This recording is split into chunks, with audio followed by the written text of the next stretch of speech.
DjoN. Alright, so I'm sitting here with DJ DjoN, aka One. One, tell me a little bit about yourself. How did you get into DJing? How I got into DJing? Well, I think I was always a DJ, you know? You're always a DJ at heart? Yeah.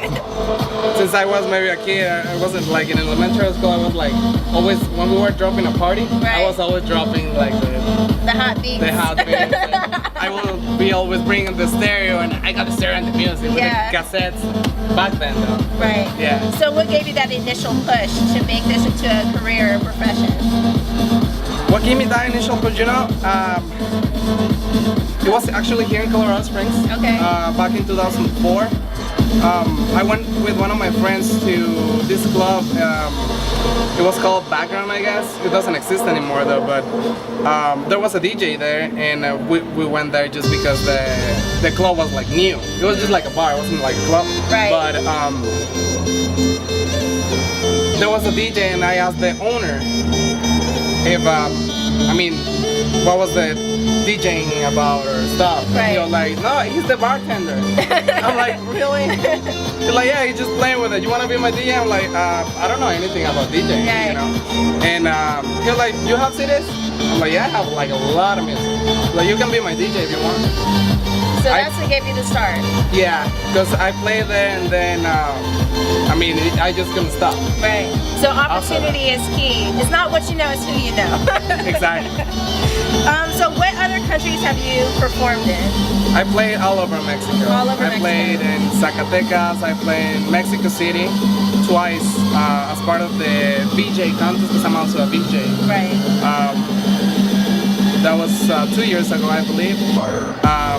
I play in Chihuahua, I play in Monterrey, just all over Mexico and the US. And you are from Mexico. What part of Mexico are you from? I was raised in Mexico, yes, Chihuahua. Chihuahua. Yeah, norte. Arriba Chihuahua. So what type of equipment do you have here right now? Well, right now I have, I'm 100% denim. I like the brand though. Okay. So I have right here, I have the DNHS 5500. Okay, and what does this thing do right here? This one is a MIDI controller. This is actually a really interesting piece of equipment because it's 2-in-1. So like I have 2 turntables. I can run a party with this. Wow. So actually right now it's like I have 3 of them. Okay. So this 1 and 2 and then 3. This is a DNS 3500, it's a little bit older. And then I have my Core KM402. Nice. 4-channel mixer with 100 effects. Wow, this is really professional, man. I'm blown away by how professional this is. Thank you. What type of software do you use? When I use software, right now, I mean, right now I'm just playing with CDs. Right, but whenever I use software, I use Virtual DJ. I've used also Serato, Scratch Live. Scratch Live, okay. That's really cool. Which is the most popular one, and Virtual DJ is just from like beginners to pros. I mean, so what's the difference between being a video DJ and just an audio DJ? Well, it just depends on the club you're playing at. Okay. Yeah, because some owners will be like, you know what, we play 100% video here. So if you show up with just your audio, they're gonna be like, oh well, we have all the screens, we're gonna waste them. Right. You know. Okay. So yeah, I've been editing video and stuff for like 3 years now.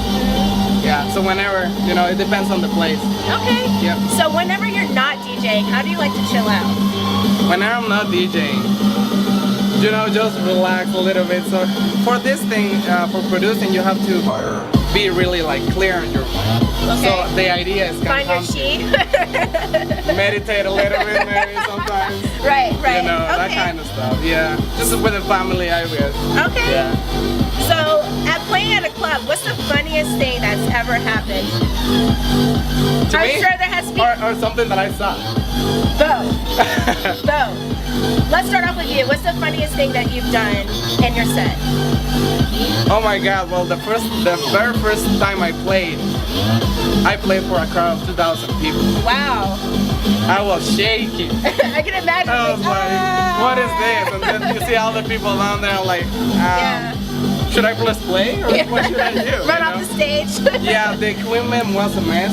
They have this kind of stuff, but it was kind of old and stuff, messed up. So I think I played all right. You just have to work with what you got. Yeah, exactly. So what's the funniest thing you've seen at the show? drum people. They're funny. drum people. Drum people. They're obviously really funny. Yeah, but they're always the most amped. They're always the one getting into the set. Oh yeah, That's what makes the club. Exactly. That kind of people is what gets the other people around. So they start dancing and stuff. They do the sexy dance. Right, the sexy dance. So how's the DJing scene in your eyes? Is it something that's like a hidden treasure, or is it something that's really popular, really big? I guess it kind of depends on where you're at. Right.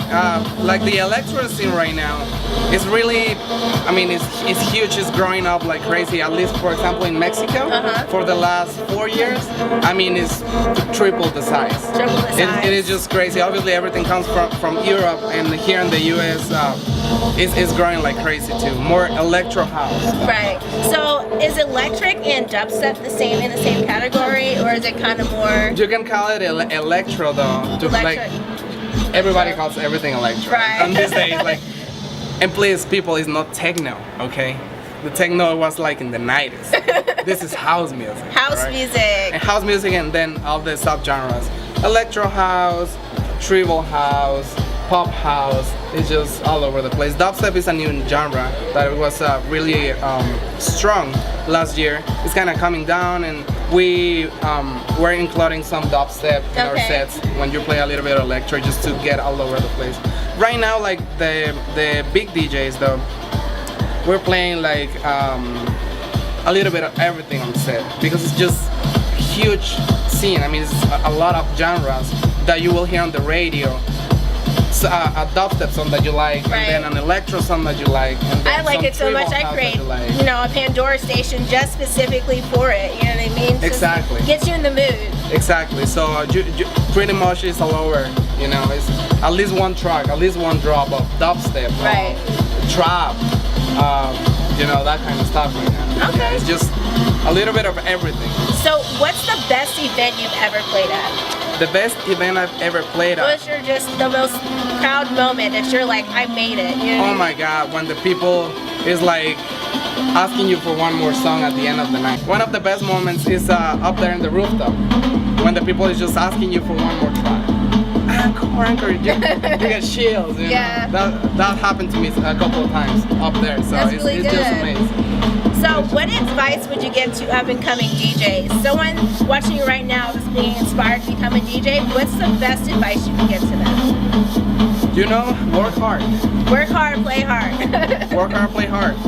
If you really want it, you know, it's like everybody wants to be a DJ now. Yeah. And everybody's a DJ now too. They will download a program and they will buy some headphones, and they're DJs now. I mean, it takes time, it takes practice, and more than anything, it takes love for what you do. And you've been DJing for how long now? 10 years. 10 years. 10 so years that this is, that's working hard, all right. It is working hard already. You know, just practicing on your own, by yourself, like, my family was like, you having 6 hours, do you eat or something? I'm like, well, it takes time, but I just started on my own. I learned everything that I know. I honestly know it because I was practicing.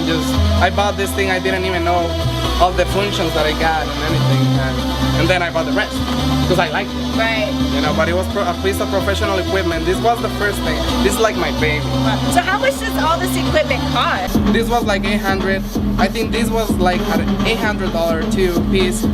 This thing is still like $1,200. But more than the equipment is your time. You know. How long does it take for you to come up with your videos and your audio videos? Wow, video editing, it takes a long time. Because first of all, you have to find a nice version that you want to play. Let's say that I want to play that version and I don't have the video, so I have to download videos with cool scenes like raves and stuff, and then make it work. Right. And edit it so it makes sense, you know? Because some people edit video and then they're like, you can see the people singing on the video, right. and there's nothing. Like do it in pieces. It's as it goes, like in frames. Yes. Okay. Yes. That is a lot of work. It is a lot of work. Wow. Like for one video, one track like this that takes 5 minutes, I mean, it will be a day or two if you want it to be perfect. Yeah, because you want to offer quality. Quality over quantity. Exactly. Exactly. Yep. Hit me up on Facebook. Right. It's DJon. And Twitter, you can just look DjoN or DjoN. That's all the social media right now. All the social media. Thank you everybody for supporting me, and we're just starting this. Yes, we are. Yeah. Star in the making. All right, thank you for your time. Thank you. Thank you guys for watching. Bye. Thank you.